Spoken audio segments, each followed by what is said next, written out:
परमती आंधी बिडती जलसाब उतना कर उत्तर प्रदेश सरकार बरखास्त झालंच पाहिजे, उत्तर प्रदेश सरकार बरखास्त झालंच पाहिजे, उत्तर प्रदेश सरकार बरखास्त झालंच पाहिजे, कलादामांना फाशी झालंच पाहिजे, कलादामांना फाशी झालंच पाहिजे, कलादामांना फाशी झालंच पाहिजे.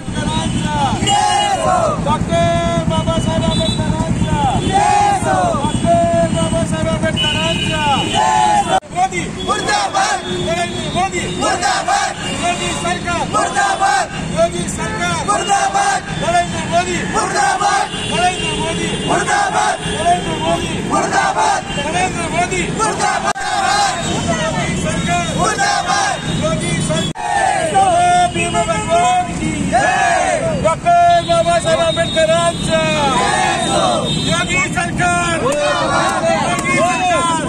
सरकार योगी सरकार मुर्दाबाद, योगी सरकार मुर्दाबाद, योगी सरकार मुर्दाबाद, योगी सरकार मुर्दाबाद. बोलो भीम भगवान की बोलो भीम भगवान की योगी सरकार मुर्दाबाद, योगी सरकार मुर्दाबाद, नरेंद्र मोदी मुर्दाबाद, नरेंद्र मोदी मुर्दाबाद, नरेंद्र मोदी मुर्दाबाद, योगी सरकार मुर्दाबाद.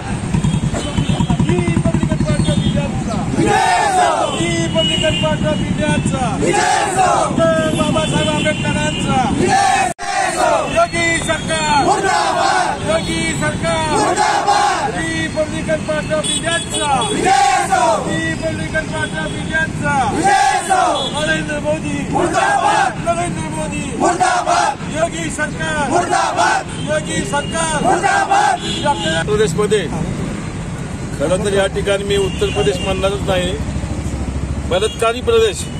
या बलात्कारी प्रदेशमध्ये हाथरस या ठिकाणी एका दलित महिलेवर तेथील ठाकूर ब्राह्मणांनी 14 सप्टेंबरला जो त्या ठिकाणी बलात्काराचा प्रकार केला, त्यानंतर त्या महिलेला, त्या भगिनीला बलात्कार करून तिच्या जीभ काटण्यात आली, तिच्या पायाचं हाड मोडण्यात आलं, मणक्याचं हाड मोडण्यात आलं आणि ती बाई त्या ठिकाणी बेशुद्ध पडल्यानंतर तिच्या आईनं बराच वेळा शोधल्यानं तिच्या आईने त्या ठिकाणी तपास लागला आणि नंतर तिला हॉस्पिटलमध्ये ऍडमिट करण्यात आलं. हॉस्पिटलमधून परत दिल्लीला ऍडमिट करत सफदरजंगमधून या ठिकाणी जे हॉस्पिटल आहे त्या हॉस्पिटलला ऍडमिट करण्यात आलं. वास्तविक पाहता मित्रांनो, ज्या महिलेचा बलात्कार झाला त्या महिलेचं ताबडतोब त्या ठिकाणी पंचनामा करायला पाहिजे होता, तिची फिर्याद घ्यायला पाहिजे, त्या ठिकाणी साक्ष घ्यायला पाहिजे होतं. असं कुठलंही काम उत्तर प्रदेशमधल्या पोलिसांनी आणि प्रशासनाने या ठिकाणी केलेलं नाही. सर्वात महत्वाचं म्हणजे ती निषेधार्थ या ठिकाणी बाब आहे की हे पोलीस आणि उत्तर प्रदेशचं असलेलं प्रशासन हे कुणासाठी काम करतं आणि कुणाच्या सांगण्यावरून काम करतंय हे या ठिकाणी महत्वाचं आहे. कारण पोलीस जर अशा ठिकाणी जर या महिलेचं जर ज्या दफनविधी त्यांनी ते रात्री 2-2:30 वाजता केला, हा कशामुळे केला पोलिसांनी, त्यांना कोणी सांगितलं होतं आणि काय अधिकार आहे पोलिसांना या ठिकाणी करण्याचा, तर हा सगळ्यात महत्वाचा मुद्दा आहे. असे अनेक प्रश्न या ठिकाणी उपस्थित आहेत की जे या ठिकाणी या महिलेवर अत्याचार झालेला आहे आणि त्या अत्याचाराच्या निमित्तानं नरेंद्र मोदी आणि या ठिकाणी योगी सरकार हे या ठिकाणी गुंडशाही करू पाहतात आहे, झुंडशाही करत पाहत आहे, तानाशाही करत आहे.